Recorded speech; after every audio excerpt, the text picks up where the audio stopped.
And we're back! This is episode 178 of G.I. Joburg. What? My name is Steve, and I'm joined by my good personal allies in the trenches of G.I. Joe.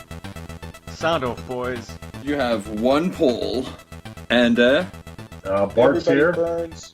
Oh, I stepped on you. Start over. Go for it. Nah, just say Bart's here. Bart's on the East Coast, right? Yes, sir. Pittsburgh, Pennsylvania. There it is. And is an honorary member of G.I. Joburg. Bart has been our man on the spot at JoeFest 2020. Oh my word, in the face of adversity, this event went down, and we had our man gather some excellent footage and interviews, which you can all check out on our G.I. Joburg YouTube channel if you're so inclined. But if podcasts are your thing, we're going to conduct an interview with our correspondent in this very episode. Hector Ramirez. Exactly, 20 questions with Bart Simon. Gentlemen, it's been too long. Anyone got any news? I'm sure we're all overflowing at this point. All the cool shit is happening at the moment, aside from, the apocalypse. I am busy conducting a review and a deep dive of the first wave of G.I. Joe classified figures, which has been a lot of fun. Yeah, I definitely gave myself some time to play with them first, really get into the nitty-gritties. I've been scrutinizing them. I've been quite mean on them in some regards, but I've really been having a lot of fun with these toys. And I don't want to spoil too much because I want to save it all for the deep dive, which should be hitting around the time that you hear this podcast, actually. Hopefully. May I just hang a lantern on the fact that it is astounding to me how quickly they got to you in the final analysis. Like, folks stateside have been waiting weeks for Amazon orders to come through. Yeah, me too. Yours came through in a matter of days. It's crazy. Africa. Like a week. It took a week to get to me. And then, I was meant to get two others because I was very lucky and managed to get a pre-order on the Storm Shadow, and I got a Gung Ho. And they were meant to arrive on Thursday. And then on Thursday, Amazon actually sent me an email to say, would you accept a later delivery of these? So I was like, oh, okay, fine. Yeah, It looked I like got it the was same scheduled thing. for. Right? And then it looked like it was scheduled for the beginning, or for the end of October, or middle of October. And I was like, oh, well, I'm going to really have to wait for that. And then not too long after that, I got another email to say, your order's on the way. So I look it up and I'm like, oh, it's gung ho. And then I see Storm Shadows in tow. So yeah, we got something special planned for that. We're going to do a bit of a live unboxing. I'm actually going to open up I'll keep them in the mailers, in the Amazon mailers. So we'll open them up from the brown box through to the actual figure. So that could be fun. Well, I'm glad you got mailers. I think friend of the show, Robert, he had them arrive. No, it was Joe Slepsky. Yeah, man, he had them arrive in just a brown bag. And they were bent and kinked. Damn, man. Poor guy. I've had mine come both ways. What is That's up, crazy. Amazon? I guess they're just too big for their own good. There's no internal consistency. And some people think, it's already in a box. Let's just, put some brown paper on it. The toy is perfectly fine. Nobody really keeps the boxes anyways. This is kid stuff. And then, unfortunately, Bart has been my mule lately for action figures. So he helped me get a few G.I. Joes, and they've all been pulling up at his house. When I say all, it's not that many, it's a handful, but we're just waiting for that little gap to send them through. And I'm probably going to use a forwarding service, like a MyUS or something like that, because their rates are also $30 to get it into South Africa. And then we'll also have some other cool stuff to talk about on the show. I don't want to spoil anything here. And which is pretty exciting. So, that's pretty much news for me for now. Yeah. How's things been going in Australia? Have the koalas been leaving you alone? Mm-hmm. Well, it's a good thing Bart's on this show because I received a care package from the man. Mm-hmm. He sent me an MRE. And thanks to the works of Larry Harmer, I know exactly what that is. It's a meal ready to eat. And much better than the old crummy sea rats. I think I'm quoting Recoil or Ambush on that. But anyways, Wonderful, wonderful surprise, Bart. I had no idea what you were sending me. You were very tight-lipped about it. Got it in the Yep. mail, and I was like, what? So I've been dying to do an actual taste test of this thing for the channel. But the day that I'd picked out, the lighting was perfect. I was hungry as all hell.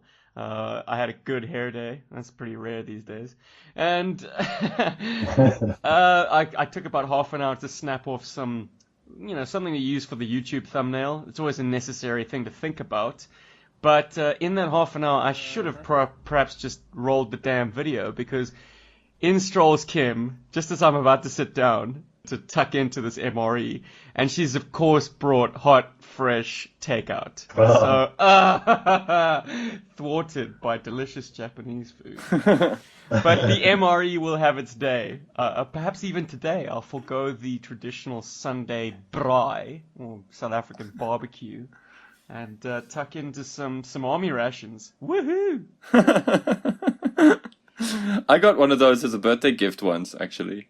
Well, it was a few years ago. I got a local ration pack and an American MRE pack. Oh wow! Okay. Did you eat it? I did actually. Yeah, I did. Wow. I was quite surprised Did to you find eat all of it? I ate a lot of it. I got to say that patty is a bit crazy. Yeah. that Mr. like meat. Fussy Eater in the flesh. I'm very skeptical as to how much of it you consume. No, dude, that meat thing was That was Well, special. there's Wow. different flavors to that. I forget what I sent you, but I think it was one of the better ones I had. Southwest style beef black bean Yeah. with sauce. Yeah, that's not bad. It sounds I got American delicious. hamburger. What, with a bun? How does that keep? No, it is just a patty. It's just called, as I call it, an American hamburger with hamburger sauce or something. Oh, fascinating. It's like a Salisbury steak. Well, Yeah. I look forward to reporting back to all of you, because, as I say, it looks delicious. I just need to bloody well clear out my meal schedule, it seems. But the hits don't stop there. I got a great package from Mr. Creech, my main man, who has also been my mule. A great collection point for stuff that I've wanted to get on eBay, but the sellers don't ship outside of the US. Sons of bitches. Oh man, damn it. It's Yeah. very tantalizing. Yeah, but you feel get you. stuff shipped from down the street and it costs 4 times as much. So what are you gonna do? Hilarious. But gentlemen, I have a swivel arm Scarlet for the first time in my life. Oh, cool. Wonderful. Her crotch was hanging on by a thread, but I did the old toy polloi trick. A G thread. Yeah, bro, exactly. She likes the ass floss. Her O-ring was a little loose. Yeah, indeed. That unitard really rides up. Anyways, she needed a bit of reinforcement, and Toy Polloi kind of pointed me in the direction of corn flour. So you put in a drop of super glue on the hairline crack, and that kind of gives it some tack. And then you use corn flour because it's so fine as a filler, and then you put a little bit of super glue over the top of that, and it just binds the corn flour to make almost like a plastic weld. It's better than plastic. Wow. It's Yeah, you super can tough. use talcum powder too. Yeah, Works the same way. yeah. Fantastic. So she's looking very respectable. I also did a trick that Paul instructed me in, disassembling the lower legs to just give them a light sanding, very light, more of a buff, because the mold release, the part that the lower leg attached to the plastic injection sort of tree, it leaves a little bit of a nub, and if left unsanded, if you try and get a 90-degree bend in those old figures, it could crack the thigh, and it has done so Yeah. on a Steeler figure of mine. So I've gotten her pretty ship shape. She is battle ready. She also needed a new O-ring. The seller, I'm sure, replaced her O-ring with the wrong size, hence the stressed crotch. So all very nice and well. She takes great pictures and she feels very tight in hand. But you try and move her head. You try and move her head to the right, and you're encountering some resistance because the damn O-ring's too thick. I'm surprised that crotch didn't fly off completely. Anyways, I've dwelt on Scarlet long enough. A stun was in that package. And that was not something that I'd ordered myself. That was gratis for the channel from Mr. Creech. I thank you, sir. He not only got us a stun, but a stun in immaculate condition with some repro parts for the flags. The flags were included. They were broken. All very fine and well. To find unbroken flags is like hen's teeth these days, but nice that they came with it anyways. And I can report that the repro parts are superior, man. They're far more hardy. So, and they're also unmistakable. They have kind of a roughness to the texture on the actual flag parts. So it should even show up in photographs that these are reproductions. So hopefully no one in future, long after I'm dead, and my toys are sold in execution, hopefully, and not just thrown into a scrap heap, no one will be fooled. But hey, who knows? Yeah, I'm a little green about that one. I'm not gonna lie, because I mean, I like the stun. I think the stun is a cool vehicle, and Greg Crocott graciously gave me one when we were there for JoeFest, and I mean for JoeCon, and yeah, I've been meaning to get flags and guns and covers and hubcaps and. Yeah. Well, I've got to say when I saw yours. I've got a spare cool. reproduction gun, so that base of yours is covered when eventually we meet up in 2023. I did not like the stun. I did not like much about it to begin with. It seemed oversized for its purpose. It had an awkward design. It had a split apart feature which, to my mind, would just make this thing so radically unstable. It would basically just immediately go into a roll. But I have come around because I love me some practical toys, and this one with its rubber tires is very, very practical for just speeding around the carpet, the tiles, the concrete outside, or even the beach. They're big, chunky, they have ostentatious Cobra hubcaps. I mean, crazy. That is just such a pimp thing to do. So functionless. It's just pure form over function. Beautiful. Now, do you use the foot pegs on the back? No, I do not. That's suicide. Yeah, but I mean, when I was a kid, it's just way too many dudes standing there awkwardly. Look, it's nice that something like the stun, at least when it's moving at slower speeds, you can kind of laden with troops. But once that thing kicks into high gear, I mean, it is Cobra's answer to the Ore Striker. It's not meant to be armored. It's not meant to have a lot of staying power or be able to withstand hits. It's literally a quick strike or recon vehicle, and it packs a lot of punch for its purpose. That and the fact that Cobra just wouldn't look right with a repainted Ore Striker. Like, there's something about using the off-the-wall tricycle designs that screams Cobra. Like, Cobra needs something that looks completely at odds with practical military hardware. A typical dune buggy just wouldn't look right. The stun does. So, 2 thumbs up, man. This thing definitely fulfills its niche. Something I used to do with that is, you know, the 2 front turns, there's an empty space behind the seats because the seats elevate. Yes. I used to put guys in behind that as like a back seat to those front seats. Just don't recline dude. too far. Yeah. It'll be like being in a small city car, and the person in the front seat decides to recline all the way, and you're like, I can't imagine. Yeah, I can't imagine you squeezing too many small sized cars, Bart. Certainly not the back seat. I'll tell you can fit a guy behind there real easy. Or I used to put all their gear back there, like the backpacks and stuff and everything. It would hold it just perfect. Nice. But do you find, and for both of you guys, were you surprised at how playable the stun is? Like how fun it is to actually play with? When I was a kid, yes, but like that front wheel being kicked up at like a weird angle always bothered me. I always thought it should be like more leveled out. It would make it sit lower, but to me, just like visually, it would look better. Yeah, if it was cruising the city streets, Bart, I'd totally agree with you.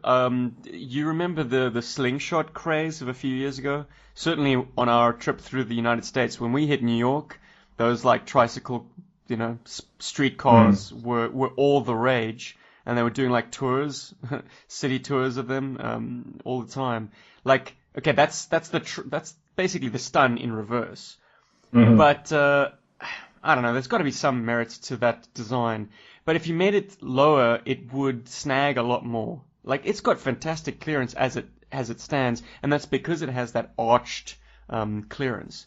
The only problem with the clearance is you've got bloody Fred Flintstone hanging off the back with his feet, dragging out the back. Like, that is just He's a pure bitch lunacy. to get in there, too.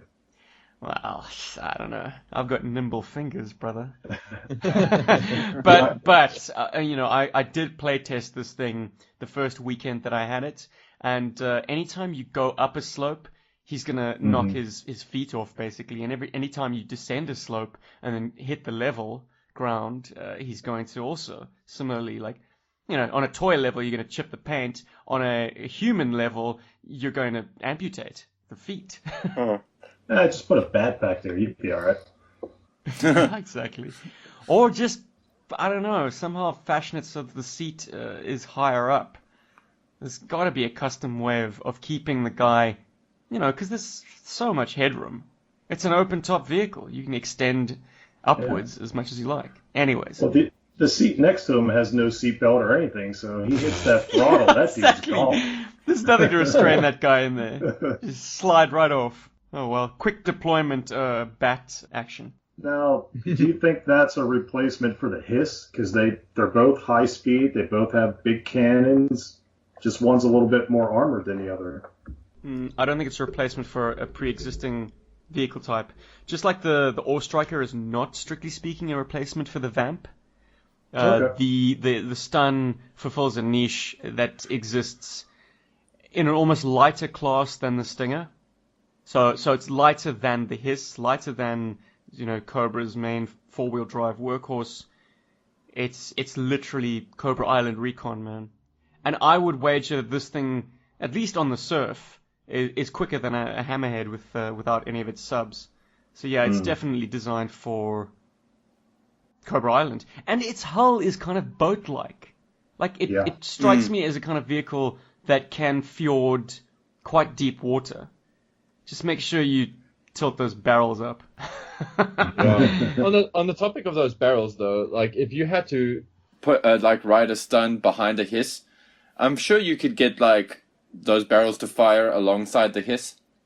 You know, so you know, what, you you're could have gonna fire on either side of the Hiss? Is that what you're talking about? Yeah. So like it could be like a, you know, form like super gun attachment, and then you could like ride behind the Hiss, and then they like could shoot off all their guns, and Paul's then when military ideas are totally informed by big mecha anime. Form the shoulder missiles.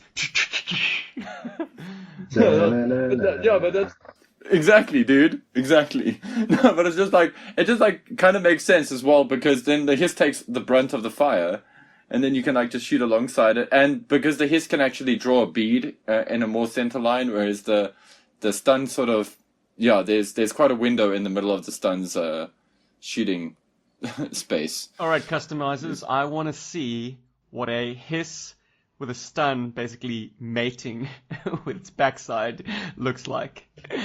I got those parts. Yeah, buddy, make a cavity in the back of the Hiss so that the Stun can plug its wheel right in there. Gotta see that. Gotta see that. Hey, listen, they tried to do it with the Hiss 5 and that other freaking thing. I can never remember the name of that treaded vehicle that they released. With the Pursuit of Cobra. I don't know if you guys remember it. It was like a little. It was basically just the Hiss's tracks, with a little guy sitting in between them, and the gimmick there is that you could attach it to the rear of the Hiss 5. Oh, it's crazy. So stupid. It was like the Tread Ripper thing. Well, yes, that's what it was called, the Tread Ripper or something. Gentlemen, those days will be upon us once more, hey? We're cruising towards a G.I. Joe movie again. So these kind of low price point, just move a vehicle to the kids kind of days may well return. What has Hasbro got up its sleeve? What do I care? I don't. I kind of do. Yeah. I kind of do, just because I've really have been enjoying the classified stuff. I don't know if I'm going to be this big collector of them, but I have been enjoying some of the offerings, but it's very hit or miss with me. I think I'm sort of coming from a place of not having enough space for them, really, and also just being really picky. I know some people aren't. Mr. Andrew Creech with his 5 Cobra Troopers. I'm You see excited my to see what Falcon? they do with it. Have I seen your Falcon? Yeah. I made a custom Falcon. I think I put it on the page. I haven't seen it on the page yet. I must be honest. I haven't checked out Facebook today, really. I've been spending most of the day doing other things like shooting footage for my classified deep dives and stuff, and doing voice work for that. And then I actually did some model kit airbrushing today for the first time in a while. So, because, and I can talk about it openly now, but I just can't mention the IP, I'm doing the prototype model for a board game. So I'm getting the model to paint up for the prototype shot. So Cool. Yeah, so that's Congrats. Thank you. Yeah, so that's Plus pretty some- exciting. So I just yeah. I was going to say, some jerk sent you a bunch of video files to edit too, so that's been keeping you busy. yeah, that has also been keeping me busy, but that's fine. We're very happy that jerk did send those videos. So that's cool. Bart, I must have missed it, but I'm scrolling the group now. I don't see your Falcon. Come on, brother. Tag me on that thread, please. I'd love to see it. I'll see if I can put something on there right now. Nice. Live reveal. What's Bart been cooking in his alchemy lab? But yeah, dude, you really pump out the customs like no one else I know. You make efficient work of all your parts. And you've explained your process to us before, that you really just kind of sit with what you've got and start pulling from bins, and it's so organic, man. But was Falcon, I mean, surely that was something you saw from afar and you were like, I can do this. I'm gonna do this. Well, I was going to do a Flint, but I figured they're going to do a Flint. I mean, they have to. He's that popular. So I'm like, who else is cool that has a beret that I can use the Duke figure for? And I'm like, okay, I got to make a Falcon. I was like, I got a shotgun. I got everything else I need. I was like, I'm just going to do it. Nice. And did you pick the beret out of the beachhead pack? Yeah. Mm-hmm. Wow, so you got enough There it is. beachheads to go around. Bravo. No, I only have just the one. I've been getting one to open, and that one will get customized because I like these, but I'm not like them. Yeah, you're not precious. Yeah, and then I have another one that I'm keeping in the box that'll go in a box in storage that if I ever want to display the actual one, I have it. So I'm trying to get 2 of each, but I currently only have 1 beachhead. Oh, but I've scrolled all the way back to the 3rd of September on my mobile, and you've even tagged me in the post. Mea culpa, Yeah, man. because of the name. Yeah. Bastard. He looks incredible, man. Oh, anyone Yeah, listening well to this done, who's dude. not on Facebook, you're missing out. But I understand your reasons. Facebook is a cesspool. Yeah. That Falcon Hey, looks Joe incredible. reference, cesspool. Hey, you're picking up what I'm putting down. Good job, brother. I've been Nice. drinking. The neckerchief really plays well at that scale, dude. Is that actual soft goods or is it something molded? No, it's a hunk of T-shirt that I painted green. Well, it fits perfectly with the rest of his uniform, and it looks soft, but not soft that it looks weird. Mm-hmm. You know what I mean? Like anytime they incorporated a handkerchief, like Ghost Rider, at that scale, the fabric doesn't play well. But oh man, dude, this is incredible. I mean, There's it's 4-inch parts on there too. oh, the knife. The knife is Marauders. The tan pouch is from Mega Bloks, like they're Lego type guys. I see a hit and run knife, my brother. Yeah, there's a hit and run knife there. The black pouch is Marauders. The microphone on his shoulder is just some random Joe part I forget that I painted. And the LBE straps are actually Star Wars from one of the Luke pilots. How they have those like saggy Yes. like loops that go around his legs. I cut those up and I glued those down to the body to simulate the straps. Oh, cool. Well, magnificent, man. That's pretty inventive, industrious stuff. Like pulling from Star Wars, even. Incredible. Customizers everywhere have my admiration. You guys, you pick the peanuts from poo, as Chief from Talking Joe would say. This ain't talking, Joe. Yeah. I was just gonna say, Bart, if I can give you like one piece of advice and it's got nothing to do with Falcon at all, I'd actually just I'd put like a regular Joe in one of those shots, just so that people immediately can see that that is a 6-inch custom. Because like when I look at the photos, it does look like a modern era figure. But that's not like a bad thing. It's just I think people would do a double take if they were like, wow, wait, hold on. The one I just posted, I just threw those pictures up so you guys could see, but the one that Steven was tagged in, it says 6-inch on it. Oh, okay, cool. Okay, no, awesome. Sorry, man. I'm just trying to help you get the exposure it deserves. Yeah. But you were mentioning some joke sending me video files that I had to edit, and I think we should get into that. That joke, ladies and gentlemen, is Bart the man himself, and he was at JoeFest, and he's going to tell us about it. Hold on. But Curtis wants us to hold on. Before we step onto the convention floor, and I'm on pace to have less lines than Fett on this podcast, but I did want to mention that in the interim, I have been wandering the earth, not unlike Kung Fu, and I did encounter a organization, and if there is any in our party that happen to be in it, I would love to be in contact. That organization is FOE, and that would be the Fraternal Order of Eagles. I'd love to get to know you guys, so if somebody's out there, we'll leave my email in the details. But shall we talk conventions? Yeah, hit me with your questions. Well, you and I were both there last year. That was kind of like ships passing in the night. We were at two different hotels and stuff, but you guys were downtown this time. I guess paint the scene because, obviously this is not 2019. How was it downtown? It wasn't too bad. If you go one block up, there's like a main drag. I forget the name of that road, but it was just all full of bars and restaurants. So there was stuff to walk to. A short drive down the road, maybe 5 minutes down the road, there was other bars and restaurants and stuff. So it was real similar to last year where the hotel was in like that big like mall complex kind of thing. So in that aspect, you could walk to do stuff on either end. This one being downtown, it was a little sketchier than last year, but I had no problems with anybody. I had a brief conversation with a rather nice crackhead on our way to Wendy's, so that was fun. He was very polite. Didn't hit us up for money or anything. He was just, hey, how you guys doing? How's your day going? That kind of thing. So I would go again in a heartbeat. I had a blast. You could take a picture with who's the statue down there? James Brown, right? James Brown, yeah. No, I didn't. Shame on you.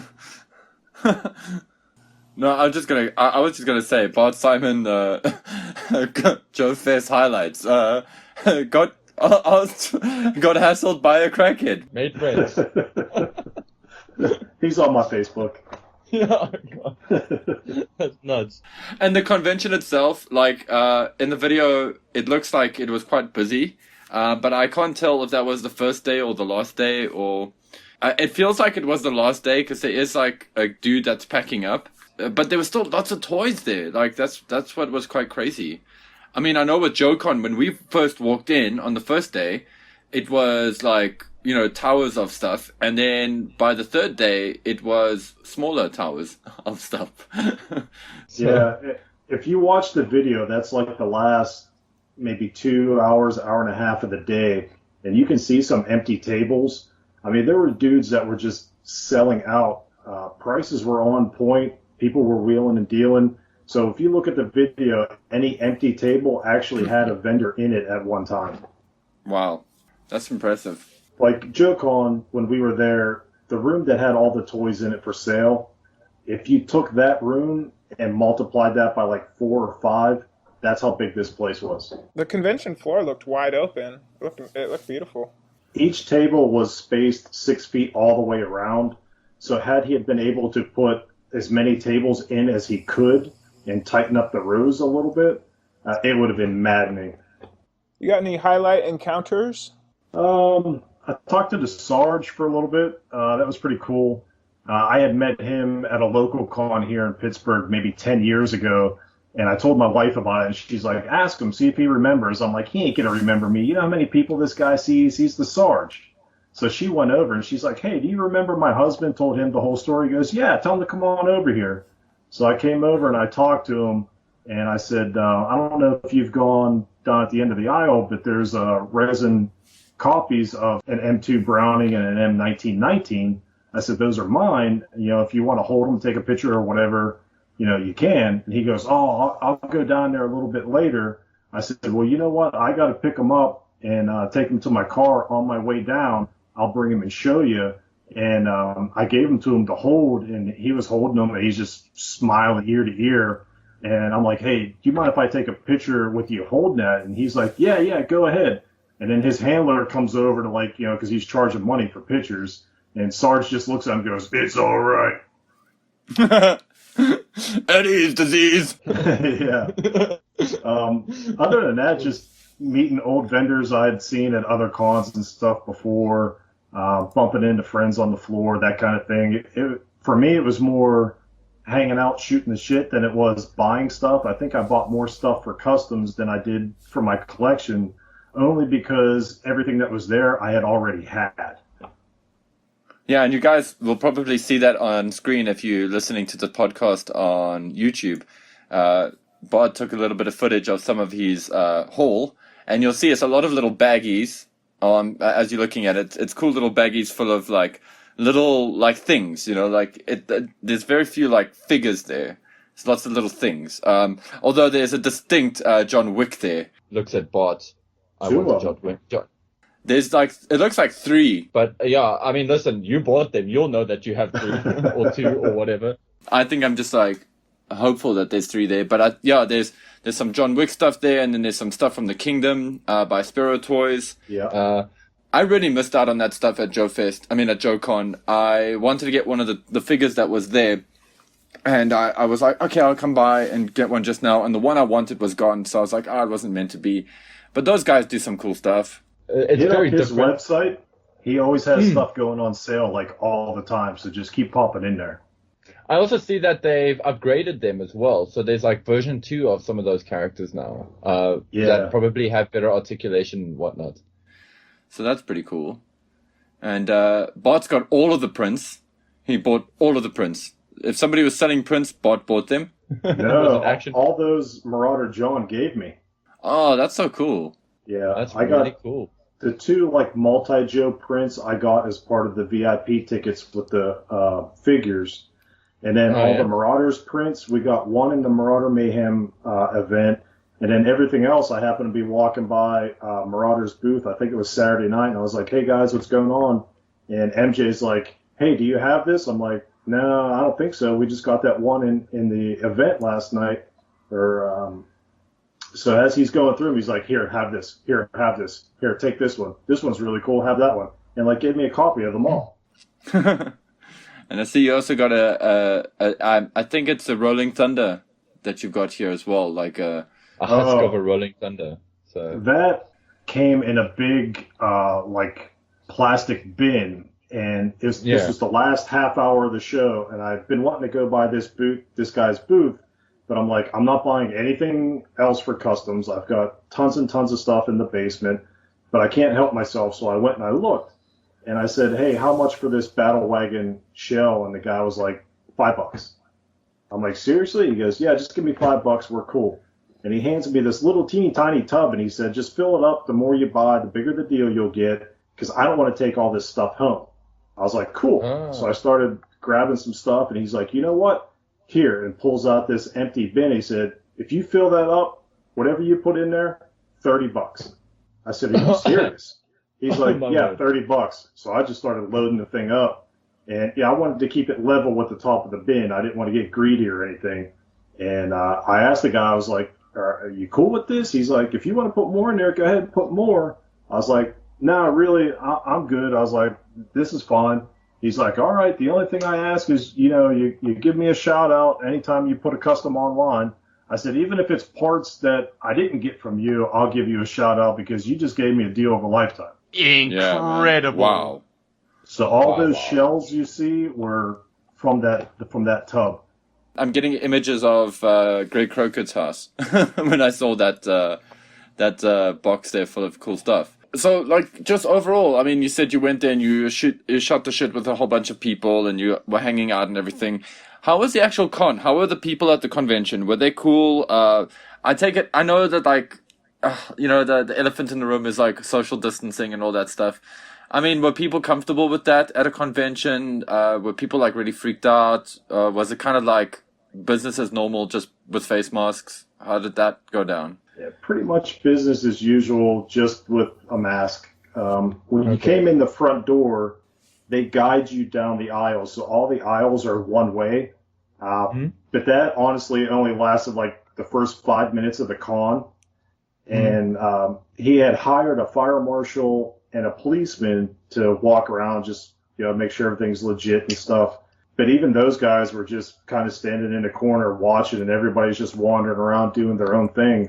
Because it's hard to social distance when, you're in an 8x10 booth. You're not going to stand outside and go, well, I got to wait till that guy comes out. You're just going to walk in, throw a couple elbows, and be like, I need to get in here. Yeah, okay. Okay, that was cool. I was just curious about that, and I'm sure a lot of guys listening to this were probably a bit curious about that as well. I mean, I know I got a few PMs from guys that said they wanted to go and were ultimately just a little scared of going, and that's why I thought I'd throw this question out there. Everything was totally cool, and over the 2 days that the show was officially open, the Saturday and Sunday, Ed told me he had almost about 2,000 people come through, and there was like 300 vendors. Wow. Okay. I don't think any G.I. Joe fans were afraid, but I definitely think that a lot of people, entertainment is like on the back burner right now just because of said shitstorm going on. Yeah, true. But anyway, let's get away from that. Hector Ramirez asking the hard questions. I like it. Yeah. I don't know about that, Cujo. I'm going to challenge you on that. I mean, two notable G.I. Joe personalities are not enthusiastic about going to public gatherings. Larry, for one, and good old HCC 788. Well, I can't speak for Hooded Cobra Commander. I mean, Hama is at risk, to be honest, but, if you look at the data, I think most people kind of believe their eyes and probably just enjoyed the con, I imagine. And I mean, I do want to wiggle away from this as quickly as possible, but I will say that in all the footage I've seen, wiggle. In all the footage I've seen, I see a lot of guys wearing masks and actually generally being quite, like, sort of, socially courteous with regards to the whole COVID thing. So that was refreshing to see, because I know there had been a few pictures that were posted on Facebook and people weren't wearing masks, and then I noticed a few other fans had like mentioned like, well, nobody's wearing masks and stuff. So anyway, not a biggie, just more of a curiosity than anything. Well, with 2,000 sets of feet through the door, it didn't seem, at least in your footage, Bart, it didn't seem like it was terribly crowded. It looks like people could have adequate space around themselves, their own little personal bubble. And as you say, traffic was, at least the indications on the floor gave you some idea of which way you should be walking. Well, that was also 3 o'clock on Sunday night, and they close at 4. Now, if you were there at like 9 o'clock Saturday morning, completely different story. Okay. Yeah, I can imagine. Up to your own discretion then. Take your life in your hands. Look, I'm of the opinion now that I probably had COVID-19 in about March of this year. Because I was man down for a weekend. I just bounced back because I'm superhuman like that. But a lesser man would have been maybe 6 feet under by now. No, I don't know. I honestly don't know. I just remember being very ill when I was busy opening the production in Manila. Yeah, I actually remember that. But powered through and managed to give it to the rest of the cast. About 10% of the company tested positive. I don't know if I was patient zero. I hope not. But we had lots of pool parties around about the closing of that show. So, I mean, just the sheer stupidity in the face of a pandemic. Anyways, let's went to like every nasty toy store in Manila with Mr. Bhutan. So, yeah. Yeah, truth. I hope Rob didn't get any bugs from me. But anyways, let's wiggle away from this ASAP. Wiggle it. Just a little bit. Wiggle. and also with all of the controversy, surrounding classified and being able to find classified Joes, were there like lots of Baroness and Cobra Troopers and Beachheads at the show? The reason I asked is because I saw some sneaky little dude with a Baroness under his arm, and I was like, "Ha! He got it, bastard!" So I went through Thursday night and I saw one trooper, and that was $65. And I told my wife, I was like, as soon as the doors open tomorrow, that thing's instantly gone. yeah, There was guys selling the Wave 1 figures anywhere from $25 to $45 a piece. The Cobra Island stuff easily started at $50 to $60 on up. I saw 3 Baronesses, didn't even bother to ask how much they were because I didn't want to blow my whole budget on one. But I know those Baronesses sat there for a very long time before they disappeared, so they had to have been really expensive. like $100 or something ridiculous. I'm guessing, yeah. yeah. Because like I gotta say, there was I was looking on eBay for classified figures. I actually wasn't on eBay for classified stuff. I was looking for stun parts, believe it or not. And then I thought, let me just punch in classified. I'm curious to see what guys are selling them for.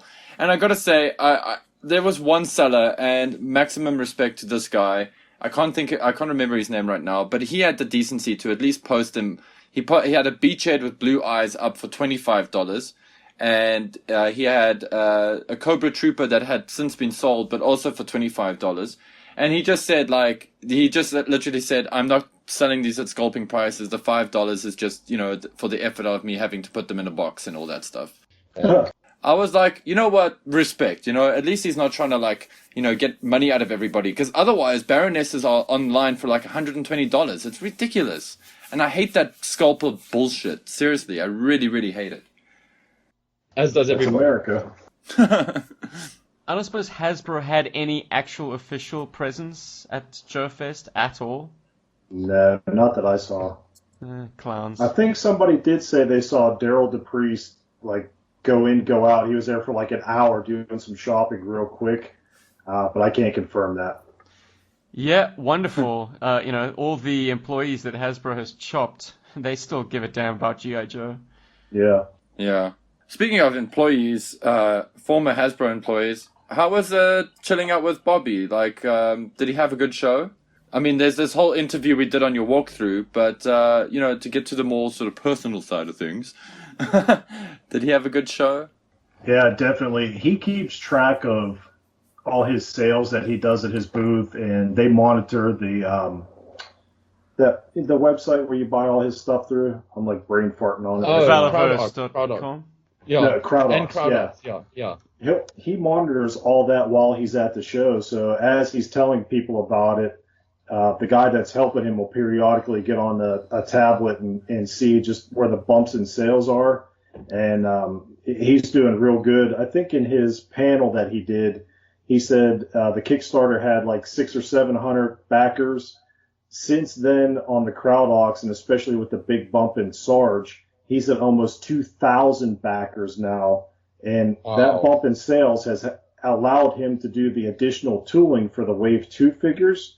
So once we get our Kickstarter Wave 1 figures in hand and everybody's happy, he's going to release a pre-order for Wave 2.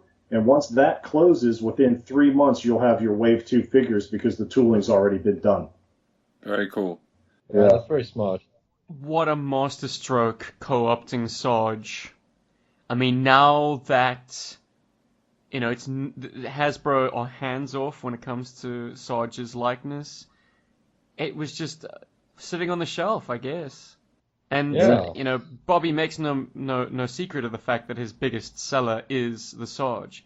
And that reflected glory has hopefully spilled on to people really, really giving, Action Force a good second glance. Yeah, man, in this new 6-inch phenomenon, or G.I. Joe fans being converted to 6-inch followers, Action Force is leading the way. Yeah. I mean, if you weren't paying attention to Action Force before, you are now. Well, go to his YouTube channel. He has his panel up for watch on there, and he'll tell you pretty much everything I said and then some. And the Sarge does make a guest appearance at the end, and that's definitely worth seeing. Very cool. I also, while watching your footage, I decided it's time to actually pre-order some Action Force figures. So I pre-ordered 2. So as soon as they come in, I got them for, well, I got them to support Bobby, because I think what Action Force is super worthwhile, and it's, it's very much in the sort of spirit of like what we do. We should be supporting each other and that kind of thing. So that was the first reason I did it. On top of the fact that the toys are actually really, really cool. There's no like doubt about that. So, but I really want them for the channel. I really want to review them for the channel, do a deep dive on them. And I'm also really excited about those weapon packs, because I can shamefully say that I need those weapon packs for both my Action Force and my G.I. Joe classified figures. You ordered the Gung Ho, right? I ordered a Gung Ho and Storm Shadow recently. Yes, yeah. If you order his Bravo pack, it's a weapon set. He automatically gives you the Gung Ho hat for free. The cover, yeah, that's right. That's one of that was a huge motivating factor. Yeah. Well, hold on, because in Wave 2, he's also going to give you the Gung Ho coat, backpack, and grenade launcher. Oh, cool. So I got that to look forward to as well. Nice. Yep. And that'll complete the figure beautifully, because it's coming in the light blue shade of the G1 or V1 Gung Ho. I mean, it's going to be nice. That's actually a very cool surprise. I was just going to say, if the Action Force has a blind spot, do they have any animal companions on the board yet? No, I had asked him about that and vehicles, and he said he has plans for them, but he wants to make sure that everything's up and running, everybody's happy, they get what they need to get before he puts the little niche stuff in there that may sell or may not sell. Yeah, that's probably smart. Yeah. Now, if he come out and did a wolf, that thing would sell like crazy. Yeah, because everybody's like looking for a good surrogate timber, should I say? Well, replacement timber. Because I mean, even I was at one of our local malls today. And as I do, I walk into the toy shops, and I also took a bit of a walk to the section where all the animal toys are and things, and I thought, hey, maybe I can find a cool looking Timberwolf or something for Snake Eyes, even if I have to repaint him. Yeah, old Schleich or Schleich. I found a great wolf in China, made by good old Japanese company Tomy. Oh yeah. Yeah, like articulated at the neck only, but beautiful paint, and would play well at the 6-inch scale. Well, imagine this. Cool. Marauder does 6-inch weapons. They're getting into that. They make a dog for the 4-inch. What if they made a wolf for 6-inch with that same articulation? Well, look, if 3 3/4-inch scale stuff or 4-inch stuff is still being manufactured in the kind of the 2-up process, then I would assume Marauder already has the tooling for those parts. They could crank out something in the 6-inch-ish scale. It'd be a really big wolf, because a 2-up is not 6-inch. It's more like 8-inch, 9-inch. But still, that would play very well. Dude, that'd be serious. Yeah, corner the market, man. Well, look, it's a fun and exciting time for anyone who's down with the 6-inch love. I had to take a plunge. Down with the 6-inch. Hey. Hey, everybody could do with 2 extra inches, right? Alright, that joke's been made to death, I'm sure. Is this a fun place to leave it, gents, or does anyone have any burning news they want to get off their chest? It's deader than Battle Force. It's normally you putting the kibosh on the proceedings, Cooge. You're always like, well, should we do the walk away? I'm like, no, I've got things to say. But it's Sunday, and I'd like to kiss my wife. Yeah, you said you'd go back next year, yeah, Bart? Definitely. And I was talking to Marauder John, and he's thinking about doing another Marauder Mayhem next year. If he does, for anybody that's listening to this, jump on those tickets. It's incredible. Not just because of all the free stuff you get, but you get the one-on-one, the behind-the-scenes stuff. They feed you. There's beer and pop. It was a phenomenal time to just hang out and be around similar guys. So to clarify, it's an event within the event that is, you get a ticket for, and it's hosted by Marauders, and as you say, you're fed, you're given sneak peeks, you're given free stuff. Yeah? Not only free stuff, but exclusive stuff that nobody else is going to get. Exciting. And is it held at a special venue, or is it kind of using the convention venue? It's at the convention the night before, so it's not officially part of the convention, but it's part of the convention, if you know what I mean. Yeah, if you're going, you'd be stupid to miss it, basically. Oh my God. Yeah, he wanted to do like 100 people. They talked him down off the ledge to about 50. When he got to 25, he had to cap it because the room that it was being held in can only hold so many people with the social distancing. Jeez, Yeah. 25. That's really premium then, Bart. Nice, dude. Yeah. You got lucky, pal. If you see my haul video, you'll see the exclusives I got. There's a set of, I think it's like 24 heads or something that literally nobody else in the world will have. He had them specially made for us and shipped in air freight, and they're not going to go on his website for like another year or something like that. And when they do, they'll be painted. So ours just come, regular gray. But we're the only guys that will ever have that, besides him, of course. And I take it you've already got a concept for each and every one of these parts? At least the beginnings of an idea?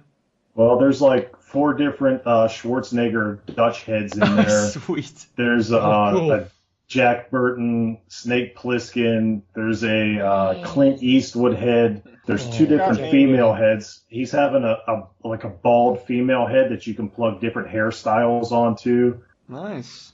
It's incredible. Like, I've been wanting to do a Jack Burton and Snake Plissken custom for years. They're 2 of my favorite characters, just happen to be by the same guy.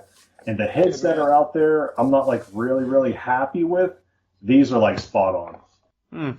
I gotta say, speaking of Snake Plissken, Jim Godfrey did a damn good Snake Plissken for Rob. Yeah. I gotta say, that head, wherever he got it from, that one was quite spot on. That one was very cool. And then also, I mean, I think there was a bit of a Jim Godfrey touch to that as well. In fact, on the custom side of things, I looked at that table at the show, and I was just blown away by those G.I. Joe facsimiles, those like sort of Marauder style G.I. Joe figures, the Tunnel Rat and the Lifeline. I mean, I looked at that and I was just like, wow, that's really great, because that's a good way to fill in the holes of your modern era collection if you don't really love the Collectors Club exclusive stuff, or maybe you just, your favorite G.I. Joe, wasn't released by the Collectors Club for some reason or another. Maybe because you're a big fan of Wild Boar, and now, thanks to Marauder, you can do that. You can make your own Wild Boar, I'm sure. The thing that's cool about those is I ended up getting 2 of them. I got the Flint and the Tunnel Rat, just because I thought they were like perfectly well done. They're part of their geared up line. So for $25, you're getting the figure, the head, more gear than this guy can hold. Like, if you were to buy this on their website, you're looking at like probably $50 worth of stuff. Wow. And like that $25, was that like a convention exclusive then? Am I to understand that? Kind of. They've had them on the website before, but they usually sell out in like a minute, 2 minutes. So if you actually go and see them at the show, I think you get it slightly discounted, but you're guaranteed to get one more or less. All right. Okay. Yeah. Because I was on their website looking for a John Wick, and then I saw all of their special agent body. That's the suited up body was like pretty much all sold out, and I was like, oh, because at least I could have gotten halfway with that. If you want to be guaranteed to get something, see them at the show. Now they don't have the whole website at the show, but if there's like suited figures or agency offs or anything like that you want, they're almost guaranteed to have it there, because typically his bigger shows he'll air freight in stock just for the show, and then whatever's left over goes on the website. Right. Okay. Cool. Well, good to know. Yeah, man. In an era of like purchasing things online and waiting for it to arrive in the post, the experience of going to a convention cannot be underestimated. Just the fact that you can actually toy hunt in the flesh is something like, that's just jubilation for us old timers who who long for the days of going through toy aisles that are stocked with stuff that we want. Yep. That is what a convention encapsulates. Like anyone listening to this who's not had that experience, I hope that you do not go to your grave without attending one of these conventions one day. G.I. Joburg was enthralled in 2018, and it's kind of lit a fire in me ever since. Like, that is just incredible.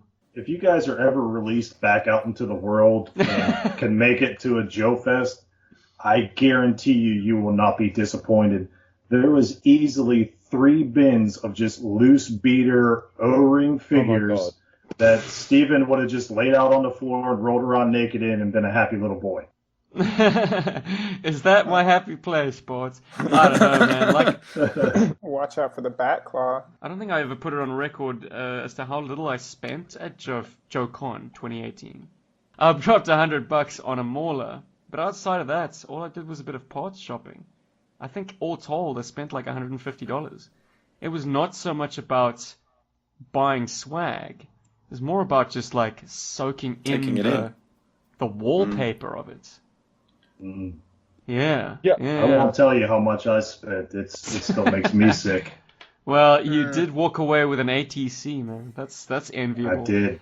I recently tried to get a quarrel online. A guy was selling his on a UK Facebook group, but he hasn't returned my message. Damn it. I guess it must have gone. That ATC was $125, and the only thing it was missing was, I think, the seatbelt and the missile rack radar thing on top. That's pretty impressive. Good going, That man. was cheap as hell. Nice. Yeah, it's got a lot of small parts to go astray, and you were only missing 2. Nice. Something like that. Yeah. Now, you guys remember how expensive JoeCon was? This was like not expensive. I bought VIP tickets for me and my wife so we could get the exclusive custom figure. Those tickets were only like $100 a piece. Our hotel for the like 4 days we were there was only like $500 or $600. So instead of spending like thousands of dollars to go to JoeCon, we spent like $1,000, $1,500 plus whatever pocket money to spend. You know what I mean? Because you still have to eat and drink and all that stuff. So that was 2 people. Let me put a bow on that. Psycho, it's always good to cross paths, by the way. It's good to hear you, brother. Thank you. Let's see, on the way out, if I noticed one thing online about JoeFest, it's that it was noticeable that a lot of social media folks didn't turn up. Thank you, Bart, for documenting. Sure. But yeah, I definitely think before people lock everything down in stone, talk to the Joe social medias. You know we move mountains. Aside from that, if you're on the Joe scene right now, I think Hasbro just dropped a job listing for the manager of their action toys, which includes G.I. Joe. If that's in your alley, get involved. Become G.I. Joe. If not, Hasbro, listen up. This is an interesting idea. Why not give G.I. Joe to the fans by committee? You got Joe on Joe already in L.A. He's your man on the scene. You got people like Lauren Stone who can run conventions. I can go down the list. Just hit me up. Yeah, I'm sure people wouldn't mind an extra $5K in this economy. But cheers to all the Joe fans that are still creating content and stuff like that. I know that the world's leaning on people. And yeah, it's good to hear you guys. It's been a bit. Speaking of Joe fans creating content, Wordburglar's blowing himself back on the scene with a vinyl release of Welcome to Cobra Island. Oh, cool. Trying to get it funded, and as of this podcast's release, if you're listening to this after the 15th of September 2020, check out propsdepartment.bandcamp.com. It's spelled propsdept, so PROPSDEPT. .bandcamp.com. That'll take you straight to Wordburglar's store, and that's where you can make this LP materialize. Or wordburglar.com. Links are in the description for this episode, because he has got, I think, the next either 15 or 30 days to gauge interest in putting this incredible tribute to G.I. Joe on vinyl. It's been requested to the high heavens. He's finally taken the plunge. It's a tester. If this works out, the rest of his stuff might be hitting the stacks of wax someday soon, like Spaceverse, another tribute to 80s ephemera. But cool. Welcome to Cobra Island is far and away his big baby, his most popular work. And if you are a fan of G.I. Joe, Wordburglar, rap music, nostalgia, vinyl, just having a physical medium in this age of digital muck. You know, if you are a fan of just putting a disc on a platter and sitting that needle in the groove,